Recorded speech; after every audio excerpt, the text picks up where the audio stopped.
حدیث میں بہت ساری باتیں رمضان کے بارے میں آئی ہیں، تو اس کو بھی یہی لوگ کرتے ہیں کہ لٹرل معنی میں لے لیتے ہیں، اس کی وجہ سے اس کی گہرے معنی سمجھ میں نہیں آتی۔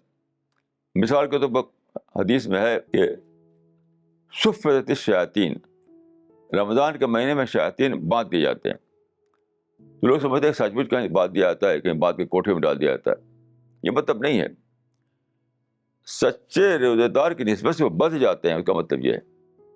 ایک جو سچا روزے دار ہو، روزے کی اسپرٹ اپنے اندر پیدا کیے ہوئے ہو، جو قرآن پر غور فکر کر رہا ہو، اس کی نسبت سے شیطان بچ جائے گا، شیطان اس پر افیکٹ نہیں ہو پائے گا، شیطان اس پر اپنا انفلوئنس نہیں ڈال پائے گا، یہ مطلب ہے اس کا۔